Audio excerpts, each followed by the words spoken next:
Even when you feel low, you can still go. Even when you feel slow, you can still go. Even when there's no hope, you can still go. I never answer to no, man, I still go. Good evening, everyone. I'm Rich Mancuso, live this Thursday night, July 31st, 2025, the last day of July. And this is Keeping in the Ring, as always, live on my YouTube channel, Rich Mancuso. Like, comment, and subscribe. Also with String Punk Entertainment, and like the Facebook Keeping in the Ring page. Now, we got a long hour to go, and there's a lot of news, and we're going to get to it. And we want you to comment also as we go along, and we'll try and get to many of those comments as possible. Welcome in, everyone, and in the next hour. And by the way, my co-host, Tommy D, I gave him the night off. Well-deserved break for Tommy D. He's probably watching anyway because he's a devoted fan and colleague of mine. He's a great co-host. Scott Churston, String Punk Entertainment, manning the controls. Reach me on Facebook.com, Rich Mancuso, social media, X, Drink786. And also on Instagram, read my content on LatinoSports.com. Some of the boxing schedule scrolled at the bottom of your screen as well, because we're getting into that dull period now of the boxing season, August. So we're coming out of a strong July that was very exciting. We're going to go into that. There's a new champ at 154. We'll get to that. Xander Zayas. We'll recap his fight and analyze top-ranked Madison Square Garden's final show this past Saturday on ESPN. Gervonta Davis says he's retired. Can we believe that or not? We'll see. That came out the last few days. And then we'll hit to the boxing news, more of that, and go into the pro wrestling stuff, including WWE Big SummerSlam weekend, MetLife, New Jersey, Rutherford SummerSlam on Peacock 2 nights, Saturday and Sunday. But while we'll analyze some of the matches and have Robbie Rebel and the Rebel Ranch join me at the bottom of the hour. Nostalgia and much more. So this is Keeping in the Ring. I'm Rich Mancuso. Scott Churston behind the controls. Welcome in, everyone. Let's get to it. Well, there's a new king at 154.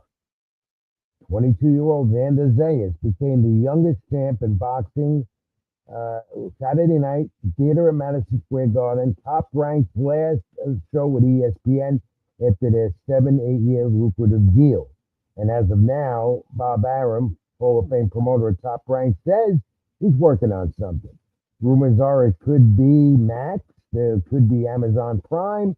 It's up in the air, but right now Top Rank looking for a new streaming TV home. But get back to Xander Zayas, the 22-year-old Puerto Rican superstar who milked his way up the ladder with Top Rank. Signed with them as a 16-year-old Olympian and worked his way up. And at 22 years of age, he is a world champion. Championship recap will come up now.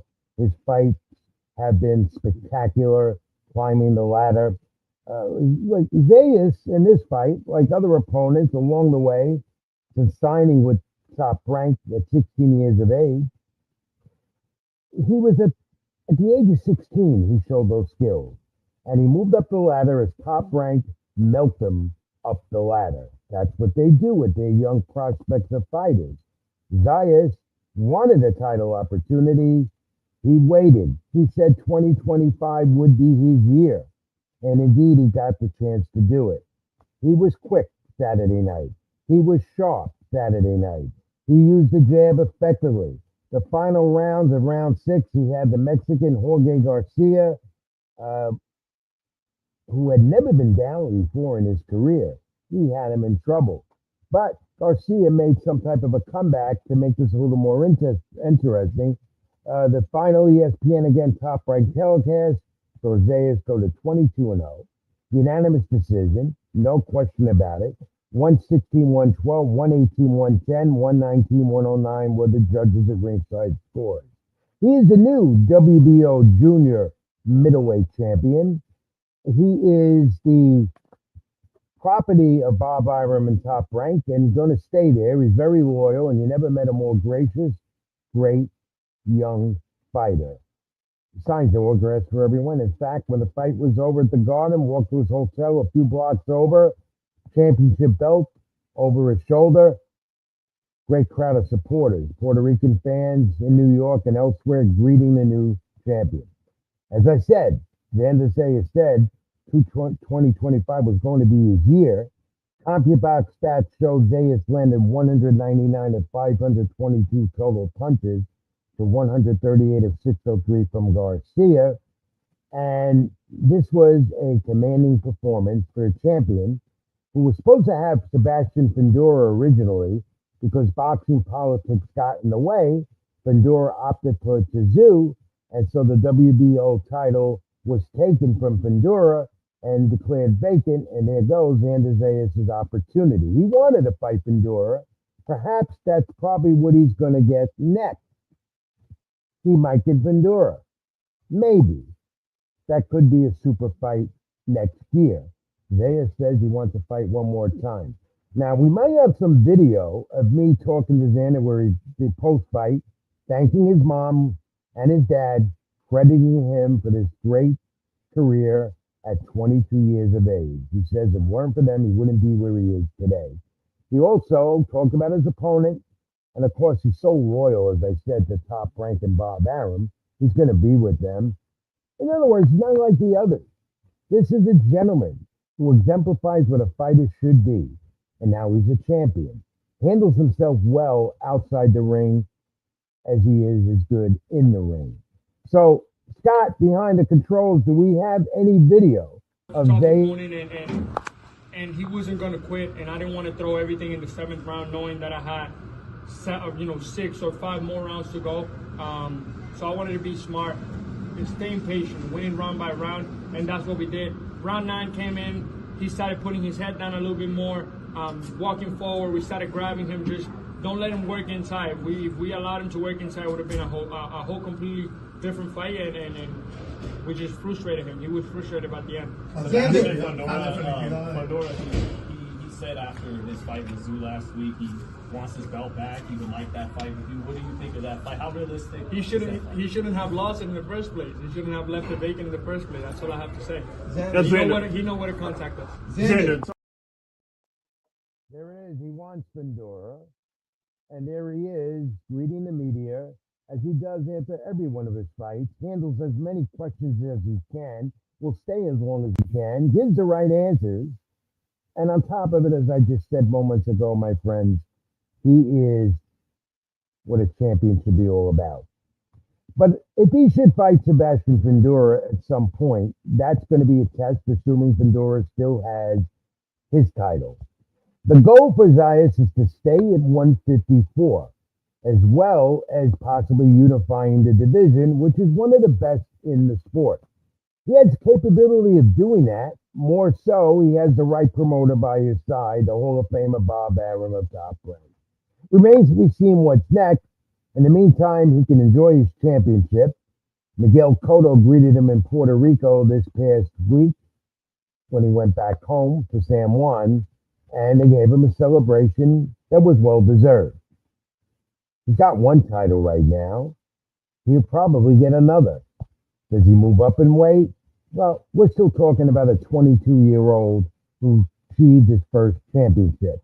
And in boxing, at 22 years of age, if you get your first title, well, that says a lot. That's a big statement. Then again, this was a 16-year-old who had all the ability and the capability to get where he is today. Bob Arum has always said that Zayas was one of the best prospects he's ever had in his long career in his stable at Top Rank. There's no doubt about it. He worked his way to the top. He went by every opponent. His last few fights might have went the distance as well, but this was his first 12-rounder and his championship test. And how many fighters can you say in the history of this illustrious sport have been able to go 12 rounds and win a title in their first attempt, let alone its 22-year-old Xander Zayas? He's on his way. He's just got there. I want to know what you think. Leave your comments here or keep it in the ring in the section. Like, comment, subscribe here to my YouTube channel, Rich Mancuso.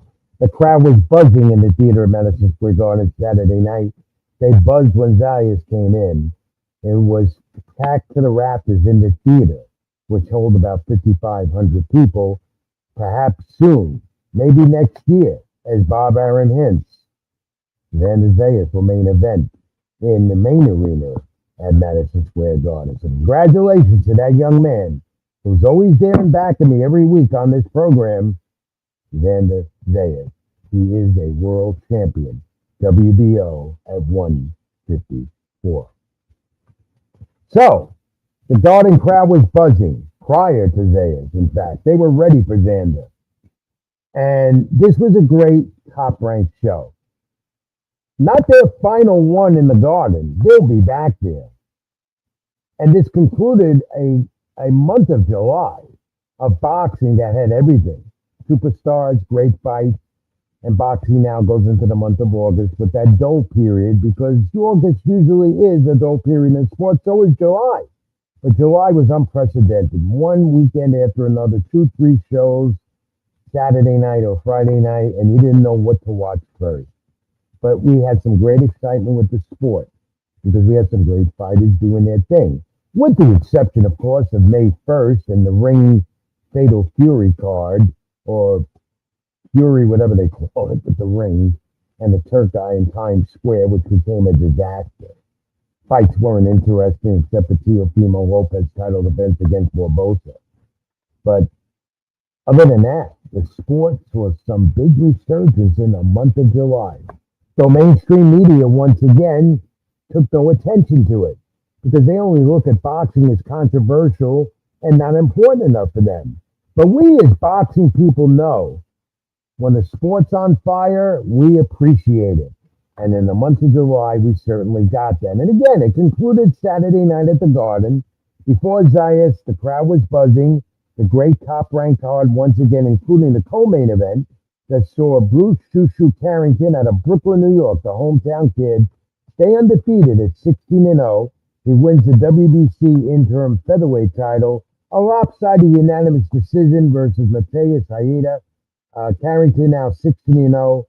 The footwork, the counter punches, the combinations, and now we await to see what's next for Shushu. He wants to fight again one more time this year. That could happen in December if Top Rank can get the right fight to him. He's got a championship. It might not be a major one, but Carrington is on his way to something big when you get a title that he did on that smaller level. And then we got the knockout of the night. We take a look at Emiliano Fernando Vargas. Now 15-0, 13 knockouts for this young man. This is New York City debut, the Mexican-American. Less than a minute, a 0.42 of the round. The 20-year-old junior welterweight stunned the Ecuadorian Alexander Espinoza. First round knockout, sharp right to the chin. In fact, this goes down in record as the quickest knockout in Madison Square Garden boxing history. How about that for the young man Vargas? His father, of course, the great two-time champion, also was with Top Rank at one time. Vargas said he attributes his success to his dad. He said, if I could be as great as my father, that's what he would be. But he credits his father for getting him where he is today. Another young superstar in the stable with Top Rank who's very loyal to the promotion. And the KO, again, as I said, spoke measures. The fastest in the illustrious history of Madison Square Garden. I don't know, Scott, do we have a video of that knockout? Or just the image? If you have it, roll it. If not, we'll continue.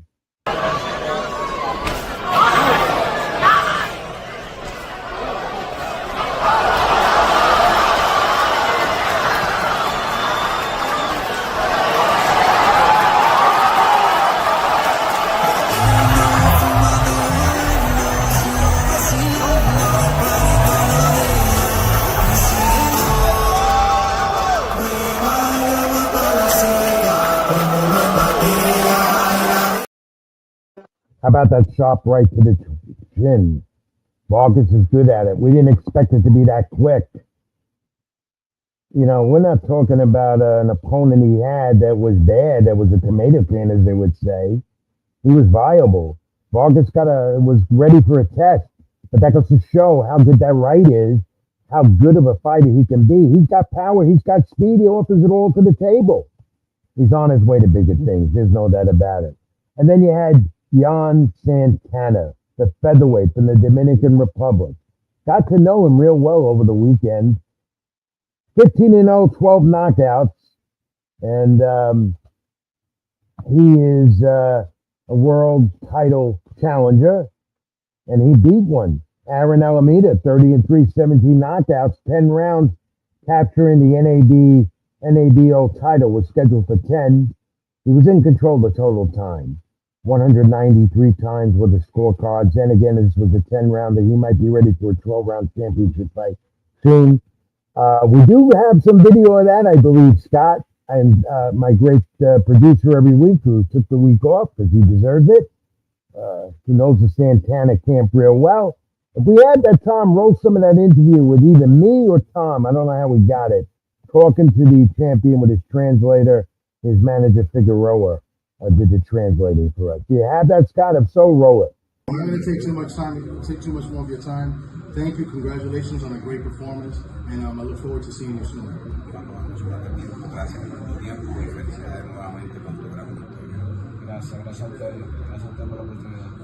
One question, Anakin. How proud is he of representing the Dominican Republic for what he's done? ¿Cuál es el orgullo que tú sientes representando a la República Dominicana con todo lo que estás haciendo? De verdad que muy bien, de verdad. Me siento muy emocionado por eso.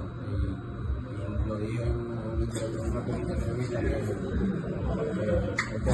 mi objetivo es mandar un mensaje de inspiración a esos jóvenes que no tienen ese recurso allá, que sí se puede, ¿entiendes? Como lo estoy logrando yo, gracias a Dios. Y esa es la meta, Me siento muy bien, representando no solamente a República Dominicana, también a Puerto Rico, que me dan bastante apoyo.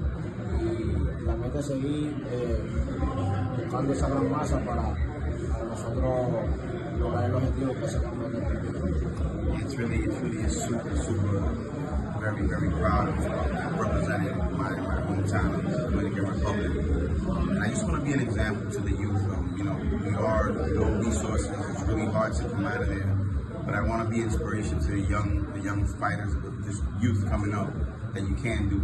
I'm just really proud and happy and thankful for all the fans that support me, Dominicans, Puerto Ricans. I'm just really thankful to God for everything that's happening to me.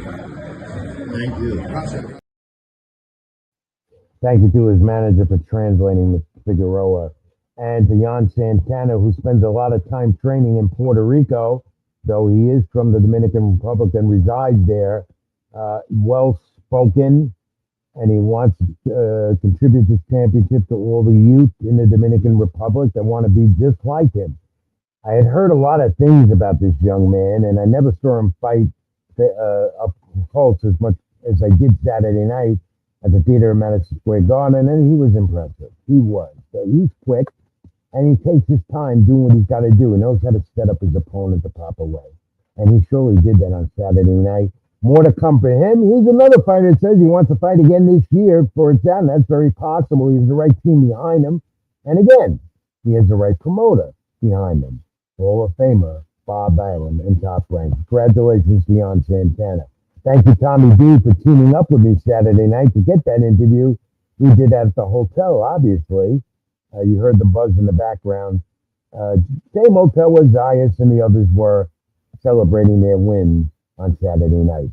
And on that top-ranked card, as it continued before, junior bantamweight, second-generation Puerto Rican star, Juanita Lopez de Jesus goes to 3-0 in his young career. 2 knockouts, the second-round TKO over Jorge Gonzalez Sanchez.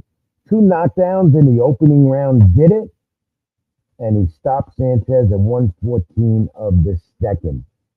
My friends, if you haven't seen this guy yet, whether on the streaming or in person, you're missing something, and you're missing something really good for the future. This is what I call the rising superstar in the sport.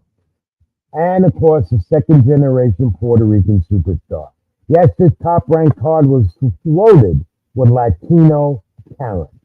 Top Rank believes in the Latino community all over the world, as well as signing fighters from Dominican Republic, from Puerto Rico, from Venezuela, Latin American countries and fighters from those countries are where Top Rank excels at. We saw a lot of that on display Saturday night at the theater in Madison Square Garden. There was the second generation Puerto Rican star, Juanita Lopez de Jesus. 3-0 now. Think about that. Maybe, he said, 2 more fights this year. Possible. And then you had the welterweight Rohan Polanco out of the Dominican Republic. Goes to 17-0 with 10 knockouts. The 10th round unanimous decision against Quinton Randall.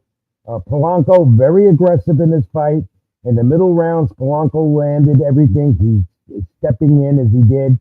The scores from the judges, 190, 99-91, 97-93. And there was no doubt about it from the beginning. So congratulations, Top Ranked Bob Arum, on a great card at the Garden Saturday night in the theater. They'll be back there again next year, maybe 1 or 2 more times. They're just waiting to secure a new TV streaming rights deal. Bob Arum says they're talking, they're getting close, but where they'll end up, we don't know. And to that ESPN crew, congratulations on a great run producing, broadcasting top-ranked championship boxing over the last 7 years or so. We've seen some great fights on ESPN and ESPN Plus, and we saw some great fighters unfolding to superstar careers. To name them all, I can't. To name one that was more outstanding from one from the other, I can't. There were just so many of them. But what will stand out to me is recent, that's there right now. What I saw Saturday night in the theater at Madison Square Garden, because I've covered missed maybe 2 or 3 of his fights that weren't in New York or wherever they were. That guy, Xander Zayas, the new champion at 154, the WTO 154-pound champion. I saw him develop his career step by step at Madison Square Garden, the Mecca. Not in the main arena, the theater, it's still the Garden, the Mecca of boxing. And Top-Ranked Boxing will be back there. And let's hope they get back on a streaming network platform real soon. Forget about a national television outlet, because the networks do not believe in televising boxing. To them, that's not what they want. They want the NFL, they want the NBA, the NHL, and MLB. And MLS soccer too. But they do not want boxing. And my friends, that's a shame. Because I grew up watching boxing as a youngster, got to love it more and more, watching it on national television, on free channels, through the cable networks, of course. A lot of you also grew up with it, HBO and Showtime. And Bob Arum and Top Rank once had a great deal with USA Network, Tuesday Night Fights. And we hope we get at least another streaming network so that Top Rank can continue to portray the good fighters they have, the young superstars that show what it's like to be in this sport of greatness and how they display themselves inside the ring and outside the ring. Congratulations, ESPN. Great job. And to all the talent, I hope you move on and you get another opportunity. I'm sure they will. All right, moving on. More Keep It in the Ring, and let's recap some of the other fights over the past week. Go to Carissa Shields, female heavyweight, 10-round unanimous decision over Lonnie Daniels in Detroit, Michigan, Saturday. Defending her undefeated heavyweight championship. Basically, Daniels wasn't throwing punches. She didn't come there to fight. Congratulations, Carissa Shields, still the heavyweight champion among the females in that division. And how about this? Ricardo Sandoval. Do you remember him? He overcame a 5th-round knockdown and wins the WBA, WBC flyweight titles, split decision in Japan of Kyoto Teraji, who was coming off a 12th-round KO over Akuri. And now we wonder what's next in that division for Sandoval. But he is the WBA, WBC flyweight champion. Congratulations to him. He does it over in Japan. Now we can remember him. He's a champion. That's why. And a good one as well. Folks, did you hear about in the last few days, rumor or not, the troubled Gervonta Davis, the WBC lightweight champion, come out and said he's retired? Now, I don't believe that. Do you buy that? See, Gervonta Davis is troubled. Domestic violence again. His rematch with Lamont Roach in jeopardy. They moved it up sometime late August. That hasn't been officially announced. But I'm hearing from my sources there'll be no rematch. And Gervonta might be taking the rest of the year off, leading to the fact that he says he's retired. Now, he did say early this year, Gervonta Davis, this talented young superstar in the sport, he's not a youngster no more, but he's a champion and one of the best in the sport. He did say that he was going to do 1-2 more fights, and that was it. He had enough with boxing. But we all know Gervonta Davis loves the sport, and Gervonta Davis knows how important it is to perform in front of packed houses that he always does. And he's a pay-per-view generator as well with the promoters, PBC in particular. So I don't buy it that he says, rumor or not, that he's retiring. And then again, how many fighters say they've retired and they do and then come back maybe a year later? It's incredible. What do you think about Gervonta Davis? Do you buy the fact that he says maybe that he's retiring? Let me know. Comments here at Keep It in the Ring on my YouTube channel, Rich Mancuso. Like, comment, and subscribe. And the WBC opts to not suspend from Francisco Rodriguez after a 12-round win and a dominance over Yafari after a positive VADA testing. It came out that he tested positive. Instead, he's going to have a 12-month probation. The result is of the bout now, and not a championship, but a no contest. Yaffe, in the meantime, is now the interim flyweight champion. Again, it goes to what I've been saying week after week here on the program when it comes to Mexican fighters and some of their champions. Something got to be done. Reynoso, he said, Garcia, Reynoso, all those trainers say, we're going to get stricter about this, but they don't. Because you're constantly hearing about Mexican fighters, champions, and whatever, those that are ranked or not, and they're saying, they're always getting implicated. They're always getting caught red-handed. They're cheating. So the Mexican authorities in boxing and boxing overall has to crack down on this. In the meantime, Francisco Rodriguez is suspended. He's on probation, and he doesn't have a championship. That's the implication. And he shouldn't be a champion if he cheated using illegal substances. Finally, the talk. Wally Rolando Romero, the WBA regular, as they say, junior middleweight champ, who won the title in New York on May 1st.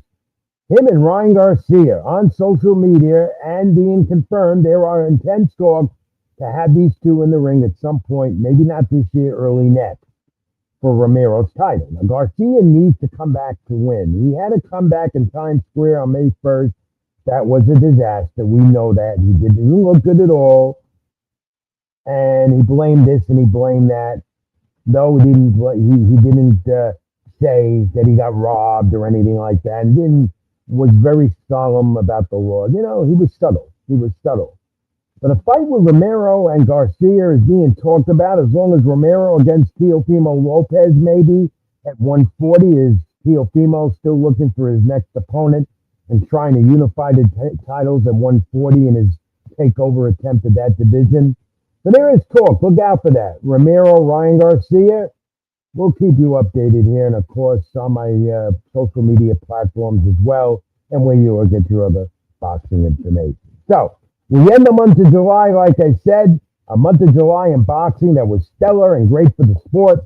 It's over with. We had a lot of it. We had enough of it. But it was good, wasn't it? If you're a boxing fan and enthusiast like me and you are. And, controversy, of course, that's always a part of this sport. But we got somewhere, didn't we? We got to the point, as boxing people we are, to enjoy what we wanted to see. The promoters gave it to us, the Turkey, Saudi Arabia, Riyadh season continued to do it with the ring venture. And that will continue as we go on the rest of the year and into next and the year after. Controversy, though, ensuing with that, too, with Dana White and the new fight league and the Turkey and this new boxing bill that's been proposed in Congress, again, a part of the Muhammad Ali Act that could change a lot for the fight game, most of all for the fighters. who might be getting some health insurance out of this if it gets passed in Congress. It's before I believe the House now and the Senate has to vote on it. Then it'll get to the table of President Donald Trump, who probably would sign it. There's controversy on it. I'll be writing about it in a week or so. You read more about it. And you could also, of course, check your boxing information sources and find out more. In the meantime, I got to say this, as we keep it in the ring, boxing strong. Despite what the skeptics say, boxing is strong. A lot of money in the sport. Got the Turk guy, a lot of it is behind him over there in Saudi Arabia, Riyadh season and such. The promoters work for him. They work together. The fighters love it because they're getting paid. So they may not be performing the way they should, but they're still getting paid. Boxing is strong despite what the skeptics say. And on that note, let's get to the fact of the week. I don't think you can hear Scott Churchman behind the scenes, so I may as well give it to you. And I think Scott would be relieved that he's not getting the fact of the week, but I'll leave you all with this, my friend. We talk about Xander Zayas, who the youngest champion at 22 in boxing right now. But this Hall of Famer started much younger than him, also from Puerto Rico. Give you a moment to think about it. Who started younger than Xander Zayas, his age? Zayas is 16. This fighter from Puerto Rico, a Hall of Famer and a great champion he was, through multiple weight classes, 3 weight classes, he was a champion. And he wasn't at 16 when he started in Puerto Rico. And maybe this is why Xander Zayas admires him very much. We're talking about the Hall of Famer, the great Felix Trinidad. Started at 12 years old. That's when he started in boxing. And of course, 5 years of championships, 5 different weight classes, and 100, 112, 119, 126, and 132. That's what he did before he became a pro. At 12 years of age. And then went on to be this great Hall of Fame champion. And Xander Zayas is a part of that history. That's the fact of the week this week. Hope you enjoyed doing the fact of the week. Try and get my guests, and even Tommy D tries every week. Sometimes they're difficult. This one might have been, but it was on the Xander Zayas topic, wasn't it? All right. We reached the bottom of the hour. We're going to come back to pro wrestling, bring Robbie Rebel in with the Rebel Rant. That should be interesting. Go over SummerSlam and much more. I'm Rich Mancuso. This is Keep It in the Ring on my YouTube channel. Like, comment, and subscribe. Get me on social media. X, Ring786, Facebook.com, Rich Mancuso. Scott Churchman behind the controls. Back in a moment. And the pro wrestling begins. Stay with us. Even when you feel low, you can still go. Even when you feel slow, you can still go. Even when there's no hope, you can still go. I never answer to no, man, I still go. Petwell Clinic was built with busy pet parents like you in mind, providing walk-in preventative vet care, treatment for minor ailments, and chronic condition management. You remain with your pet throughout their visit, and all charges are clearly explained, so there are no surprises at checkout. Just walk in to our Paramus, Greenbrook, or Union locations, or visit us at petwellclinic.com for more information. Even when you feel low, you can still go. Even when you feel slow, you can still go. Even when there's no hope, you can still go. I never answer to no, man, I still go. We're back to Keep It in the Ring. I'm Rich Mancuso, and pro wrestling time, my friends. And there he is, bringing him in at the bottom of the hour. He might have difficulty hearing me, as many of you do. We're having some connection problems. You know, there have been storms all over the New York City area, and bad ones. And I think I've been affected. And I think Scott Churchman behind the controls has been affected. I don't know if Robbie Rebel, the Rebel Rant, can you hear me? Yeah, I could hear you. It's just a little difficult. And, so we'll do the best we can with Robbie. Robbie, first thing I want to do with you is let you rant, my friend. Do your rant, and then we're going to go over WWE SummerSlam the best we can, me and you. Here's the Rebel from my buddy Robbie Rebel.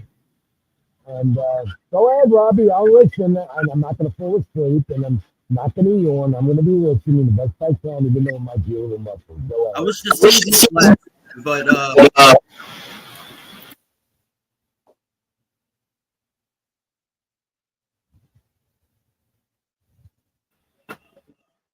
can you hear me? Yeah, I can hear you, but it's not the best. So go ahead. Okay, well, this is part of the. Welcome to the Rebel Rant. This is the part where we ponder and pontificate the problematic complexities within the professional wrestling business. My name is Robbie Rebel. You can find me on Instagram and Facebook. Just look for the man with the top hat. We'll be able to add you and have a good time. And you'll be able to see my next coming shows. Also, anything that I say or do does not represent Keep It in the Ring or Rich Mancuso himself. It only just comes and involves me. Now, today's topic, I just want to ask a little bit of a question first. When you have a 2-pound bag and you have 5 pounds of crap and you try to stuff it into the bag, what are you going to get? An overload of crap.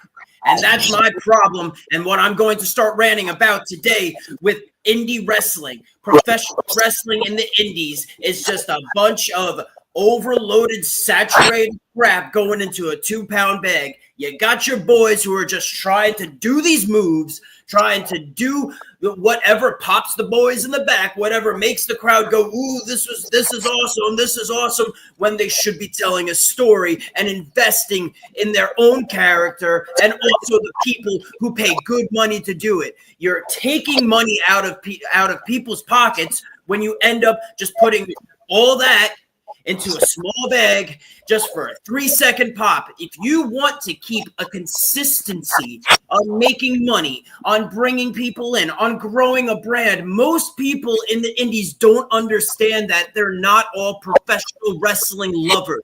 So what are you going to do? You're going to have them invest. And that's exactly the problem what's happening right now. I was just in a show at Queens. Was in a 5-on-5 match, and I gotta tell you, Rich, the biggest problem with that is that they just started doing bull crap after bull crap after bull crap, and I have a huge problem with everything that they were doing. You want to come at Robbie Rebel, give him a nice little punch in the face, that's perfectly fine, but when you're doing 5 flips and it looks like everyone's trying to just do all these acrobatics, you're not going to be able to sustain the audience because of the TikTok brain. 3 seconds, 3 seconds, 3 seconds. You always got to do something that's flippity dippity. If you don't tell a story, there's issues. You're not investing in your product and you're not investing in yourself because you should be getting a character over. But that is basically everything I have because I'm also starting to lose connection as well. Well, from what I heard, the usual Robbie Rebel rant going off. But when I heard some good insights, I'm not gonna say anything bad about it. That's for sure. You know? I think me and you have finally gotten onto a point of we both got hot-headed after the past couple of weeks, and now we're a little bit having a good connection. Which is well. That's why. We'll be going on a long vacation for the month of August, so that's another reason. We're probably happy about that. What to do? I'm not happy about it. I don't like being up late, but I will say I do enjoy my little therapy sessions, taking it out on everything that I can think of at the moment. You should, because you work very hard at what you do. I'm going to commend you. I'm never saying anything bad about you, except getting stuck in traffic on the George Washington. And talking about how you want to blow up Disney. Yeah. Every stream say that with all the bad things going on in it. Yeah. It's all humor, you know. But well taken, Robbie, and we're going to move on and we're going to talk. By the way, thank you again. I mean, I love it.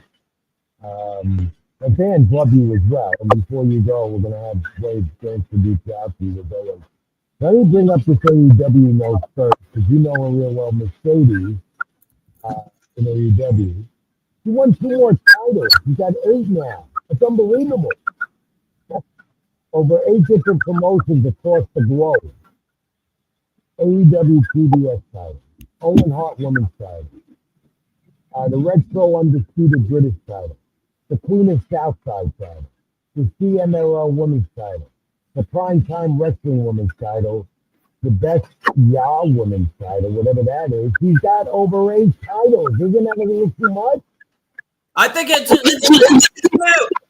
what's the, if everyone all these nice thank you medals. I'm sorry, I'm hearing real bad feedback.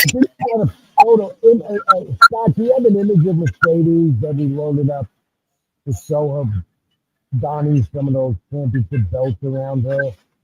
I don't know if you have them there. It's not that we just made the point. But she is reportedly, the richest female wrestler in the industry.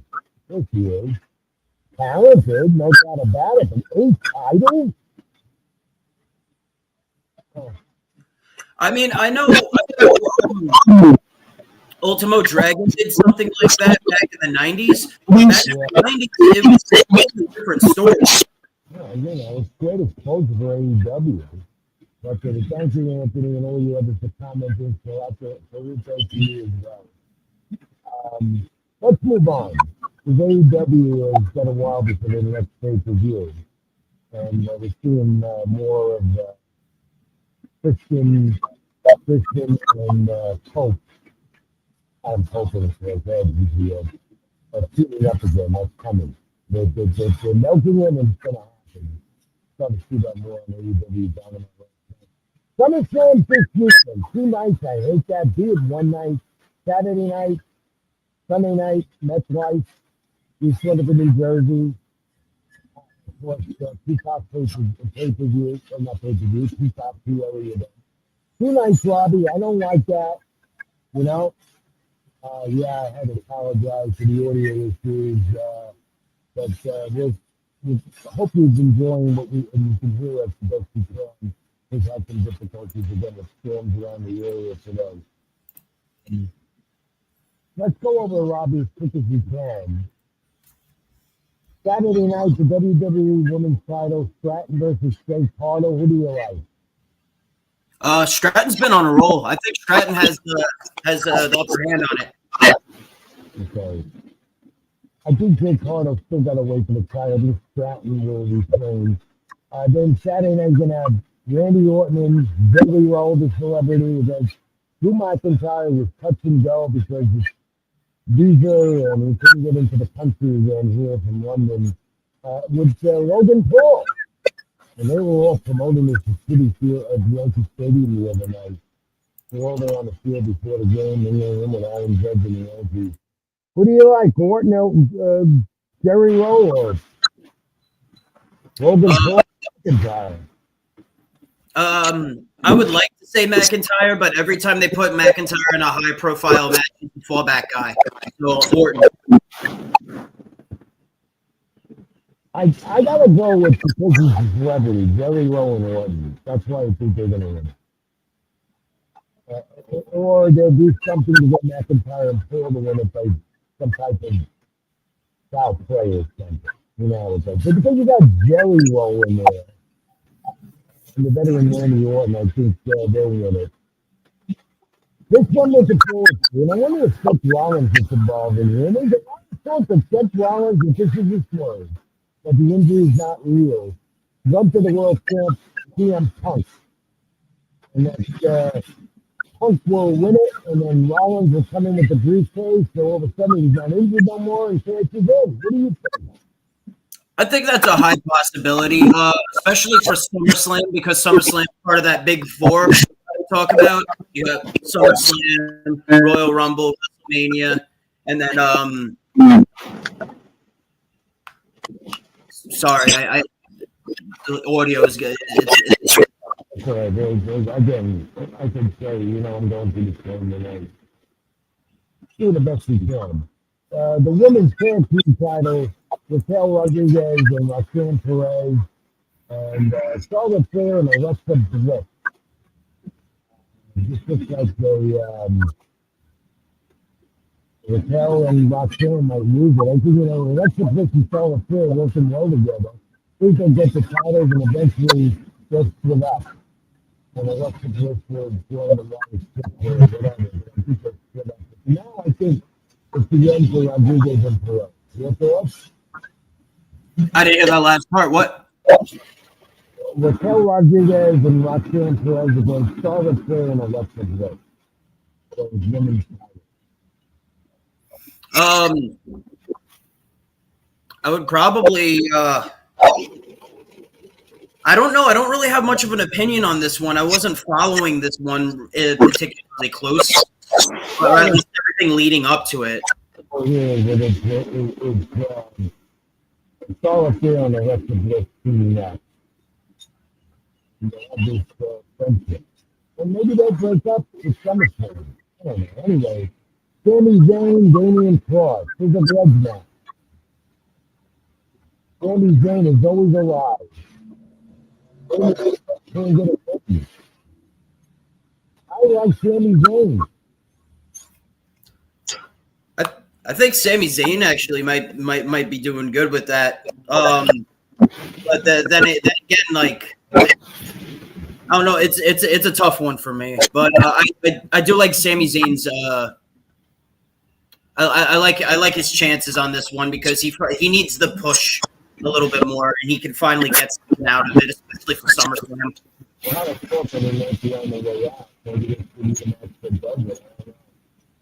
The main event for the Saturday night, they have a trouble. I don't know if they went the card right, but I think this one's going to highlight Saturday night. Roman Reigns, Jey Uso. Breaker and Reed, although Seth Rollins been involved in this one, is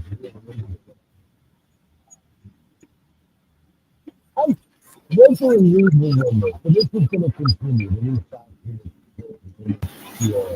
I think Breaker and Reed will win it.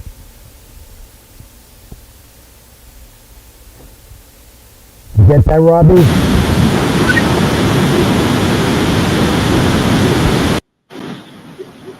I just got all static. I can't hear you. It's static. Against Reigns and Jey Uso. Probably. I'm thinking Reigns. Okay, I'm going the other way. I think Breaker and Reed will win it, and then Steve will continue. Let's make the Sunday night too. Again, I hate the two nights. They give a WrestleMania, do a SummerSlam, and then can eventually do a Survivor Series with their major pay-per-views. I hate it. I like one night. The fans seem to like two nights. I know. All right, Sunday, Rey Mysterio, AJ Styles. They've been battling for the Intercontinental Championship. It is the beginnings of Rey Mysterio losing the title. Eventually, he's going to be a babyface again. What do you think?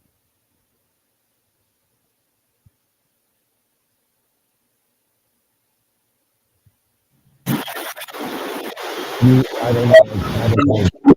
Robbie, I can't hear you. Can you hear me? Yeah, I hear you now. I'm gonna with Rey Mysterio because there was talks about AJ Styles leaving WWE as well. Maybe he re-upped the contract. I don't know, but that means a lot. We'll see, because if he loses, he's on the way out. All right. Solo Sikoa and Fatu for the U.S. Championship. This grudge match with the bloodline family that's left. Of course, Sikoa has a whole bunch of others with him. So you assume Fatu has no chance, and maybe Reigns gets involved with this, someone else. Does Sikoa lose the title to Fatu? Or does Fatu lose the title to Sikoa? Either way, it stays in the family. Don't So, you know what? I like this match is not going to have a decisive winner. That's how I feel. Women's Intercontinental match.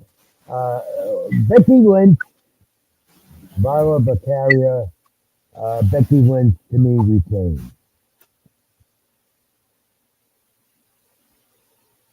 You like that?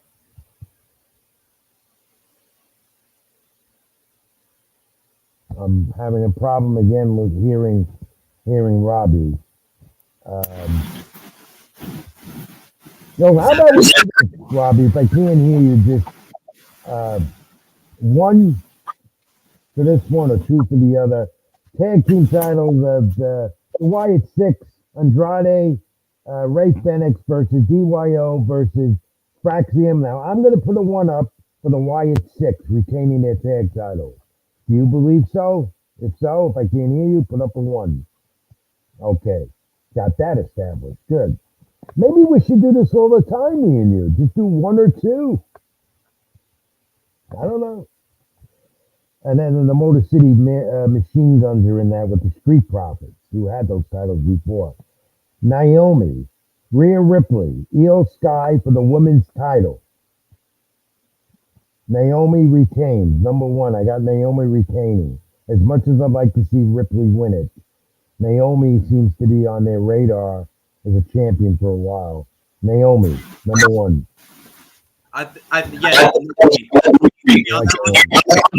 Yep. Okay. And the finale, main eventing Sunday night of the 2-night SummerSlam event. This everyone's going to be talking about. And I believe this is going to be a double turn. Or John Cena becomes the babyface again during the match. Cody Rhodes becomes a heel. Either way, Cody Rhodes regains the championship, the WWE title, over John Cena. Somehow there might be a double turn, or Cena makes peace with Rhodes, realizes what he's done wrong, but everyone's looking forward to this match, and the Cena retirement tour continues to the end of December. I like Cody Rhodes, number 2 going up here for Rhodes. You? I would like to see it, but I think they're going to do the Cena thing way more.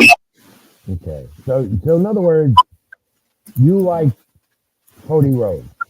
I would want Cody Rhodes. Okay. But I think they're going to play out the Cena more. I want him to be at SummerSlam. Are you going to be there? No, I won't be there. I got a lot of bookings that weekend. Weekend, what do you got?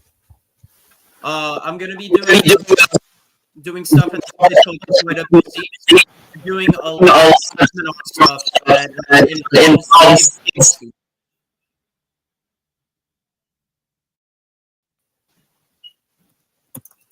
Okay. Here's what we're going to do, Robbie. We're going to wrap it up. Rebel Rant and the predictions for SummerSlam. And fans, thank you for being patient, trying to hear us with the technical difficulties tonight live. It happened. Robbie, I'll be in touch. We'll talk off camera tonight or tomorrow because I know it's your bedtime. Go to sleep. And thanks again, my friend. And if we won't probably be on, I'm going to talk, you'll hear, and we'll talk more about it at the end of the program. But I'll still be in touch with you. And as always, keep it in the ring, my friend. Thank you. It's always a pleasure, my friend. Definitely. Thank you for having me, Rich. I'm really sorry about that. Give my best to your beautiful fiance as well. Thank you, Robbie. Robbie Rebel Rant, helping with the SummerSlam predictions tonight. A little difficult to communicate without issues tonight, but we got it done. And hope you could hear what we both thought about SummerSlam this weekend. WWE on Peacock, Saturday and Sunday night PLE event, one of the highlights of the year, 2-night event. And other events going on the whole weekend. Monday Night Raw follows Barclays Center in Brooklyn, New York. If you got tickets, enjoy. All right, we'll wrap this segment up. Come back, 3 timeout on Keep It in the Ring. I'm Rich Mancuso, and we'll go into the nostalgia and a little bit more and a special announcement about Keep It in the Ring, the program, in the few weeks ahead. Stay with us. I'm Rich Mancuso. This is Keep It in the Ring. Back in a moment. Even when you feel low, you can still go. Even when you feel slow, you can still go. Even when there's no hope, you can still go. I never answer to no, man, I still go. Petwell Clinic was built with busy pet parents like you in mind, providing walk-in preventative vet care, treatment for minor ailments, and chronic condition management. You remain with your pet throughout their visit, and all charges are clearly explained, so there are no surprises at checkout. Just walk in to our Paramus, Greenbrook, or Union locations, or visit us at petwellclinic.com for more information. Even when you feel low, you can still go. Even when you feel slow, you can still go. Even when there's no hope, you can still go. I never answer to no, man, I still go. All right, again, fans, sorry for the technical difficulties this week on the program. Hope you could hear us and hope you could get a little bit of what we're trying to say this week. It's live, and we've had technical problems. There's been internet connections. The storms in the New York City area are pretty heavy today, and it's affected us here, and it's affected many in the area, and I hope everybody's safe and sound. If you're in New York area and the East Coast, some areas got really hit hard. Anyway, we'll continue and wrap up the program this week, and let's get to the nostalgia segment of Keep It in the Ring. We do it every week. Go to July 31, 1908, and we look at Stanley Ketcher, who knocked out Hugo Kelly in round 3 of a 20-round fight, believe it or not, in 1908. He retained the middleweight title at the Coliseum in San Francisco. Ketchel was 21 years old and won the title in February, the first round knockout of Mike Twin Sullivan. And there it is. Look at boxing as how it was years ago, here in 1908. Gloves were smaller, the referees with the white shirt, the manager, the old cap on the head, the vest. And that was boxing at its best in 1908, yeah. And 20-round fights. Think about that. 20 rounds. August 2nd, 1980, Thomas Hearns, more recent, stopped Pepino Cuevas in round 2 of 15 scheduled fight. When fighters would go 15 rounds in championship fights, but because of medical reasons, they switched it to 12. They should go back to 15. I say that all the time. Because championship fights are won in the later rounds. And after the 12th, sometimes it's not decided. Go to 15 again. The fighters I talk to want to see that. He wins Hearns the WBA welterweight title over at the Joe Louis Arena in Detroit over Pepino Cuevas. That was his 12th title defense for the Hall of Fame great Thomas Hearns, who was a legend. He's a legend, not me. In the 1980s, when that division was supreme. Hagler, Hearns, Duran, Leonard. Remember that, my friend? If you do. August 4th, 2007. Israel Vasquez stopped Rafael Marquez, round 6 and 12, reclaiming the WBC Super Bantamweight title at the Dodge Arena in Hidalgo, Texas. Vasquez reclaimed the title in the second of their 4 fights. And they went 2-2 in the 4 fights. They split that series, as they would say. Vasquez dropped Marquez in the 6th round with a left hook. The fight was waved off. Scott, do we have video of that fight? If not, we'll move on. Final instructions from Nacho Baristay and Rudy Perez with a final word for Vasquez. There's a small cut on the bridge of Vasquez's nose. The plot thickens. Indeed. Round 3. The infighting. Dead center of the ring. If ever 2 fighters were made for each other, these 2 are. They are in front of each other, throwing excellent punches. Both men have a smidge of a problem defensively, and so that leaves the chance that they can be hit. Makes it more exciting for the fans, of course, but what a... he's wobbled! Marquez is wobbled! Same kind of left hook that hurt him in the first fight. Let's see if Vasquez jumps all over Marquez now. He has Marquez in some trouble, but look at Marquez fighting back. Unbelievable. And Marquez showed great poise when he was knocked down the first time, but he was more hurt this time. Yes, he was. He came back with a good 4th round in that first fight after being knocked down to the 3rd, but he really got jolted here. Same round, too. Exactly. He has slowed down considerably now, Marquez. Now Marquez comes back with a left hook.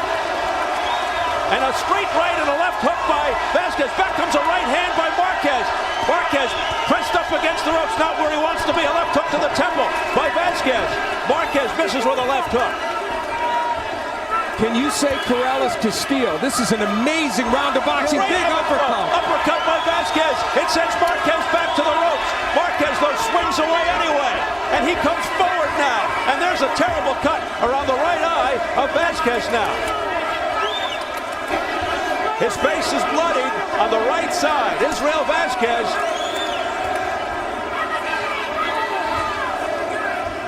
Heads may have collided. He's got problems in both eyes now, Vasquez.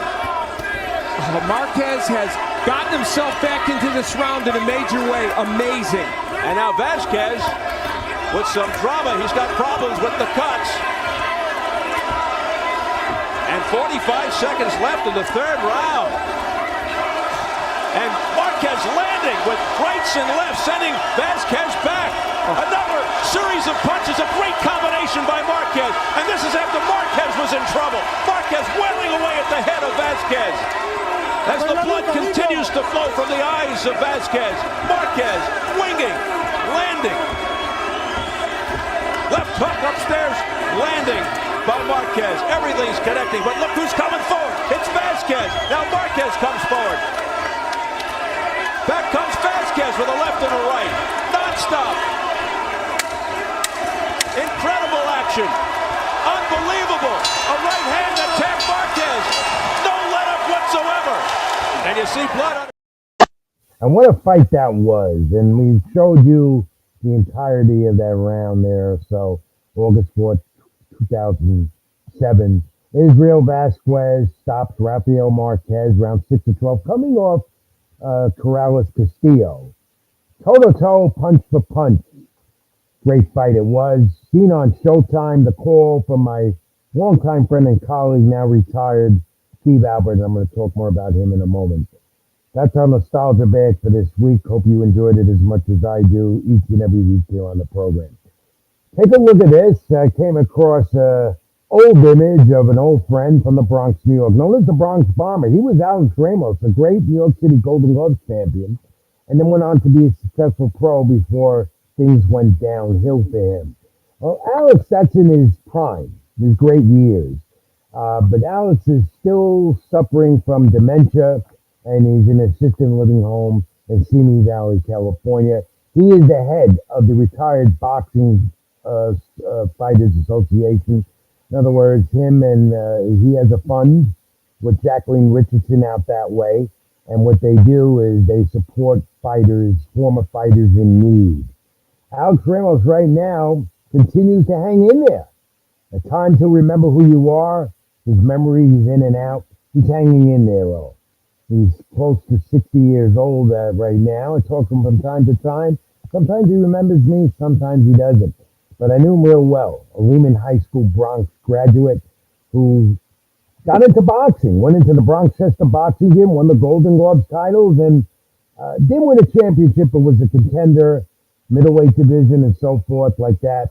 And then fell on hard times and had to retire, and then here we go. He has dementia. He's been suffering that for quite a few years. But he's hanging in there. Wish him well, as I do every day. And now we get to my buddy Steve Albert, who we just heard on a nostalgic clip on Showtime, Vasquez Marquez. Scott, you got the image of the book? Because it arrived the other day. Steve Albert has penned a book, and it's a good one. But a funny thing happened on the way to the broadcast booth. And in this book, he goes into his storytelling of calling NBA games. He was an NBA broadcaster for the Phoenix Suns, some other teams, local broadcast. And of course I loved it because Steve became a longtime voice of Showtime Championship Boxing and talks about that famous Corrales Castillo first fight back in 2007. Corrales Castillo was epic, a classic. And Steve talks about that and still, it says in the book, as he's told me numerous times. Of course, Steve, the middle of the Albert brother family, Marv and Al Albert, who called the fights on the USA Network, also in the book as well. And Steve would always tell me Corrales Castillo was the greatest fight he's ever broadcast and on Showtime Championship Boxing. Of course, we don't have Showtime no more. Steve went on to other things after that and is retired and enjoying his life and penned this great book. A funny thing happened on the way to the broadcast group, and then forwarded by Bob Costas. And he saw an image of it. I have it in my hand, and it's a quick and good read as well. Entertaining and interesting and most of all informative. Great job, Steve. We're going to have him on the program down the line. I do want to talk to Steve about the book, and we will have him on. He wasn't available this week, thank goodness, with the internet problems as well. He wasn't able to make it. Finally, we end on a sad note this week, my friends. We lost two people in the boxing world this past week, passed away. Rest in peace to Don Elbaum. Here he is in the International Boxing Hall of Fame induction weekend a few years back, where he was inducted as a promoter and matchmaker out of the Midwest. Don was a simple, good guy. He helped fighters. He got them fights and made some good ones for them. I never heard a bad thing about Don Elbaum. He became a friend of mine. And he been in ill health the past year. We got the word he passed on just a couple of days ago. Rest in peace, my friend Don Elbaum. And we lost a great Hall of Fame fighter, Dwight Muhammad Qawi, who challenged for the WBC and light heavyweight titles, Mancuso Muhammad, 170-pound weight class. And he was a small fighter, 5'7", 7 inches. Powerful small fighter. 3 successful title defenses. Dwight Muhammad Qawi, Hall of Famer, but yet never really got the recognition because he was small. He wasn't this big, powerful fighter that you see today. But he was a good one. And a classy guy as well. Never denied an interview, gave the right answer, respectful to the top.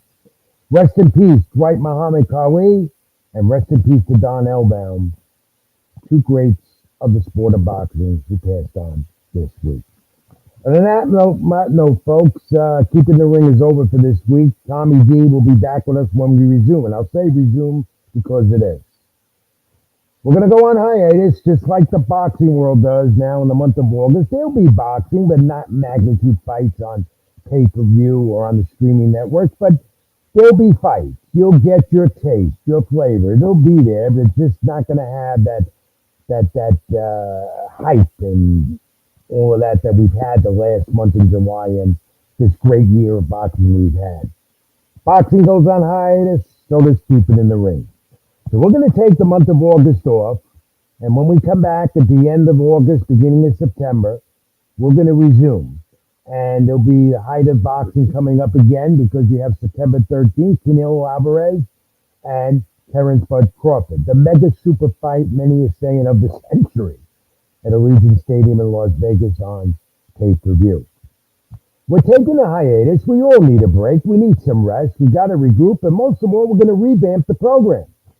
Tommy D and I, my longtime colleague and friend who's been a blessing to be here with me every week, who's helped me tremendously because I'm horrible with technology and putting things together like this by myself. And Scott Churston, who helped us tonight with all the sound problems and such, who's the head of String Punk, one of the heads of String Punk Entertainment, who's put us on the air each and every week. They're on my YouTube channel and Facebook page with Rich Mancuso. We're getting together. We talked, and it's time to revamp the program. So when we come back in late August, early September, there'll be some changes. I think we're going to do an all sports program and incorporate Keeping the Ring in there as well. So we're not losing Keeping in the Ring if that's the case. There'll be still plenty of boxing because the only way you get boxing content and analysis now is on YouTube channels like this and on social media handles as well. There's so many of them. Mainstream media doesn't believe in boxing. And we'll continue to do the pro wrestling, but believe it or not, pro wrestling's got more mainstream pubs than pro boxing. How can you figure that out? But that's the way it is. We're in a new society, a new world of information and getting it out to you. And YouTube is one of those new parts of the medium today. Something that's been totally new to me, though I've learned as we've gone along because I'm old school Rich Mancuso that did it the old way, on the typewriter and writing for a newspaper. But today it's all this. And it's all this with you. And it's all this with me now as well. We're consumed with it 24/7. So we're going to revamp the program. And when we come back, it'll be bigger and better than ever. I don't want to lose you. I thank you for your continued support. So I encourage you to log on to my YouTube channel. If you haven't subscribed so as of yet, do so. Keep it in the ring, Rich Mancuso. Like, comment, and subscribe. Because I'm going to put some content up there, maybe once, twice a week, and even on my Facebook Live pages, I always do, to keep you informed and to let you know where we're going to be and when we're returning. I want to thank again Tommy D for his great support over the past few months being a part of this program with me. Like I said, just a great friend and colleague. He's valuable to me. And to Scott Churston, who handled the program tonight behind the scenes, he has been just a great friend, great colleague, and has done wonders making Rich Mancuso being better. And to you, all of you out there who have supported this program the past year or so we've been on, keep it in the ring on my YouTube channel, Rich Mancuso. Without you, I don't do this. I do it for you. Believe me, I'm at the end of my career. I enjoy doing this, but I enjoy doing it more for you. I hope you feel the same about me. And if you don't, you don't. I am my critics. It's a part of this world today. But at least we entertain and we give you the information you need every week here on my YouTube channel. So I'm going to say goodbye tonight, but it's not goodbye forever. I will be back with Tommy D in about 3-4 weeks.